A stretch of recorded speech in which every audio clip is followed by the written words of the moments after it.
Halo semuanya, Assalamualaikum. Selamat bertemu kembali dengan saya di channel Jejak Jurnal. Pada kesempatan kali ini saya berada di salah satu perkampungan di wilayah Kabupaten Ciamis, Provinsi Jawa Barat. Tepatnya di Dusun Susuru, Desa Kertajaya, Kecamatan Panawangan, Kabupaten Ciamis. Saya sengaja datang ke wilayah ini karena ada info yang membuat penasaran bagi saya tentang kehidupan yang berada di wilayah perkampungan ini. Di kampung ini ada 4 agama yang mereka anut, yaitu agama Islam, agama Kristen Katolik, Kristen Protestan, dan juga agama kepercayaan atau yang disebut Sunda Wiwitan. Dan kebetulan pada saat ini saya akan membahas tentang salah satu agama kepercayaan Sunda Wiwitan. Bagaimana kehidupan mereka, bagaimana tata cara keseharian dari para penganut Sunda Wiwitan. Dan yang bikin saya salut di wilayah ini yaitu rasa toleransi antar umat beragamanya. Dari mulai balai adat Sunda Wiwitan yang berdekatan sekali dengan masjid, dan ada juga gereja Katolik, semuanya berdekatan. Oke kawan, bagaimana cerita saya, obrolan saya dengan para sesepuh atau ais pangampih dari aliran kepercayaan Sunda Wiwitan yang berada di Kabupaten Ciamis, dan menurut info ini adalah aliran dari Sunda Wiwitan Pangeran Madrais. Oke kawan, bagaimana keseruannya obrolan saya kali ini dengan para penganut Sunda Wiwitan?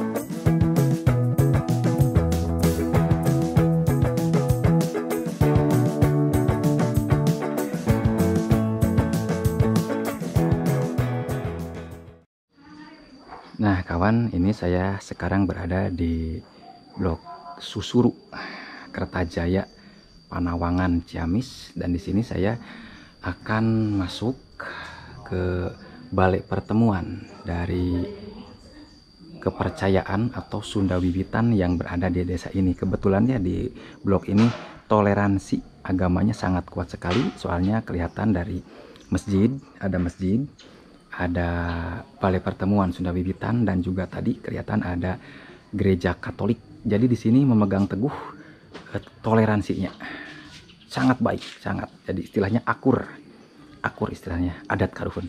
Oke kawan, kita masuk ke apa namanya ini? Ada tulisan apa, saya kurang begitu mengenal kawan ya tulisannya. Soalnya logonya ada kujang. Oke, kita masuk aja ke sini. Sampurasun. Nah, ini kawan, di sini balai pertemuan dari para sesepuh dari Sunda Wiwitan, dan juga ada anak-anak di sini ya. Dengan ciri khas baju hitam, pakaian hitam, dan ibu-ibunya baju putih memakai bawahannya batik. Jadi mengedepankan adat dari istilah Sunda, kawan. Oke, kita ngobrol-ngobrol dulu sebentar di sini ya.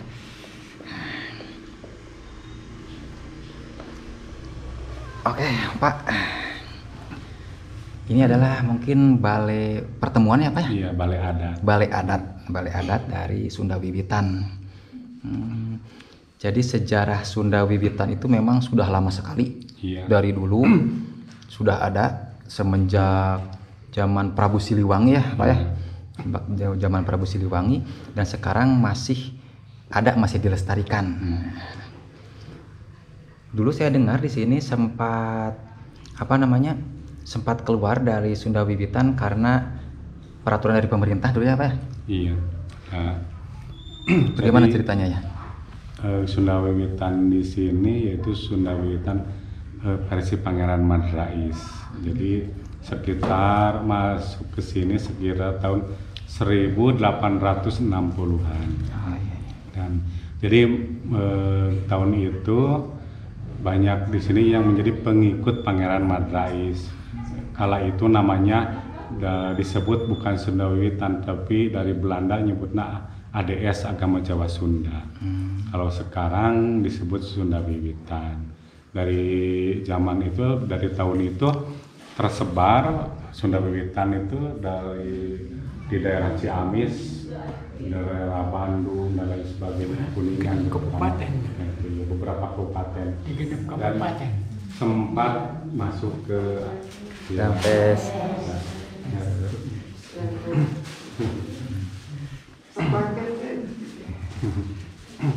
ya sekitar tahun 1965 itu sempat masuk harus masuk agama. oh iya, harus Karena ada agama yang jelas. Situasi politik saat itu kan tidak stabil, jadi warga penghayat saat itu yang disebut penghayat kepercayaan harus masuk agama. Akhirnya memilih sebagian besar masuk ke Katolik. Nah, jadi semua yang pengikut Pangeran Madrais hampir seluruhnya ikut ke Katolik. Namun setelah tahun 1981 masuk lagi ke Sunda Wiwitan di bawah kepangeranan Pangeran Jatikusuma. Dan akhirnya itu menjadi terbagi dua, ada yang tetap di Katolik, ada juga yang mengikut ke Sunda Wiwitan sampai sekarang. Jadi di Susuru ini ada Muslim, ada Katolik, ada Sunda Wiwitan, ada juga Kristen Protestan. Gitu. Jadi ada sejarahnya seperti itu, kurang lebih secara singkat. Nah kebetulan ini ada hadir dari puseur ini ini putrinya Pangeran Jatikusuma, buyutnya Pangeran itu Madrais, Pangeran Madrais. Berarti kalau ciri khas dari Sunda Wiwitan itu harus ada batiknya gitu ya kalau segi pakaian. Maksudnya pakaian adat. Pakaian adat. Oh iya. Kebetulan ini batik Cigugur gitu. Batik dari Paseban Cigugur yang dipakai motif-motif batik Cigugur. Cigugur Kuningan. Iya, Cigugur Kuningan. Oh iya. Kebetulan ini yang mengelola batiknya ada. Nah, jadi sebenarnya pakaian adat Sunda kebaya sama sinjang itu samping, kalau untuk istri, kalau untuk laki-laki ada ikat, ada kampret, ada komprang, celana komprang. Tidak harus hitam, tidak sebenarnya mau yang putih, yang hitam atau yang warna apa, tapi yang penting pakai pakaian adat, pakaian adat Sunda itu. Oh iya. Kalau ini pakai batik ini karena ini motif Paseban, motif ciri khas Paseban. Tapi kalau keseharian mah bebas beraktivitas hari bebas pakai baju biasa ya.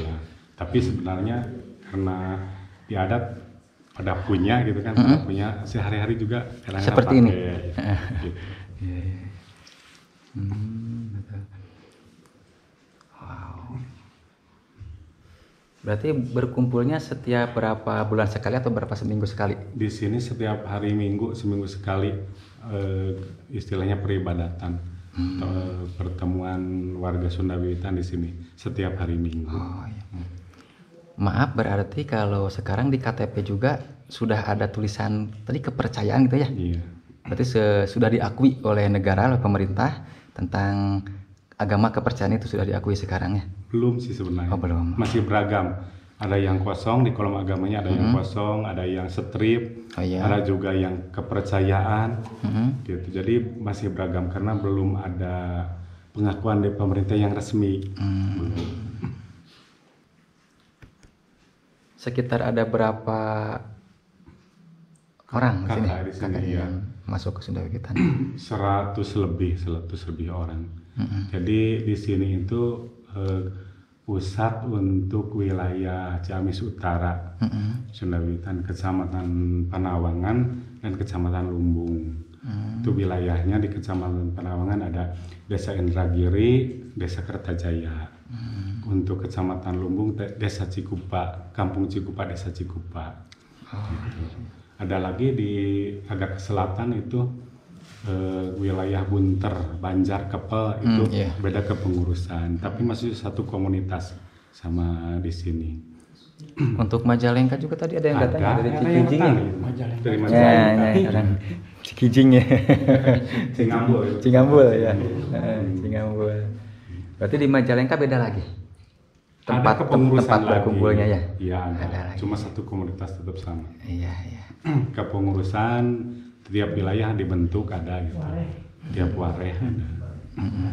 Wareh namanya. Ya pokoknya mah kedah nggak mau mulai bahasa Sunda katanya. Iya.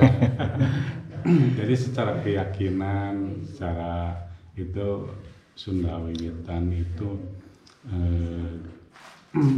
mungkin berbeda, bukan organisasi penghayat, tapi masyarakat adat, maksudnya ke masyarakat adat Sunda Wiwitan itu.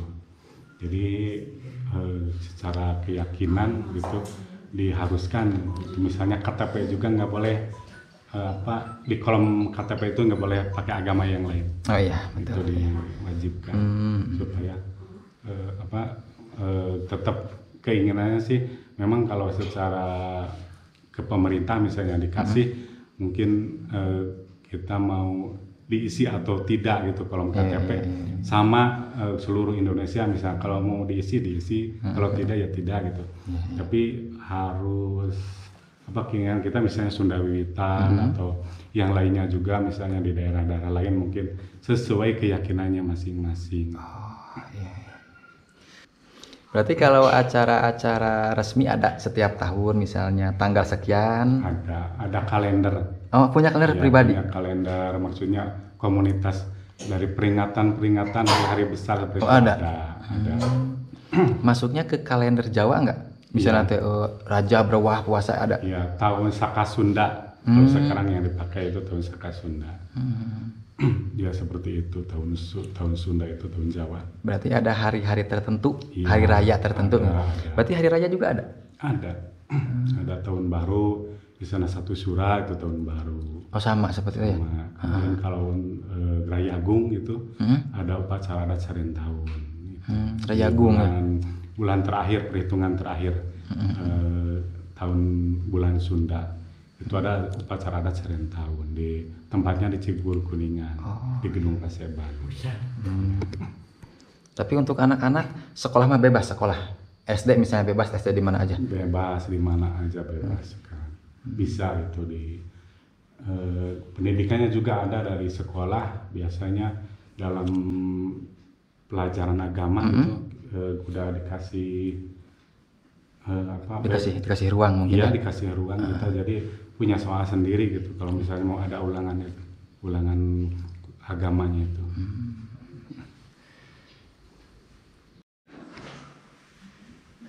Nah kawan, kebetulan saya berada di dekat ini ketua apa ya?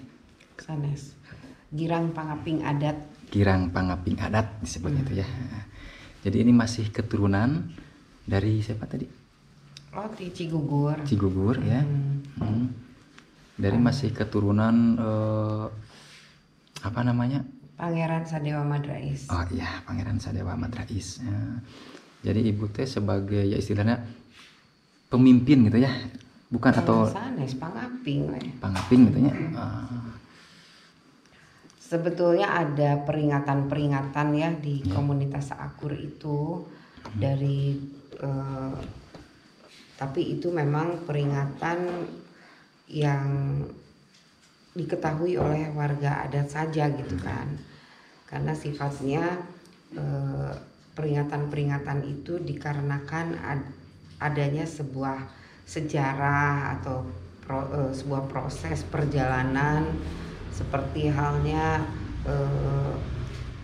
peringatan dimulainya pembangunan Kabuyutan Paseban Tripanca-Tunggal di Cigugur misalnya seperti itu. Kemudian sampai ya nak tamu enggak?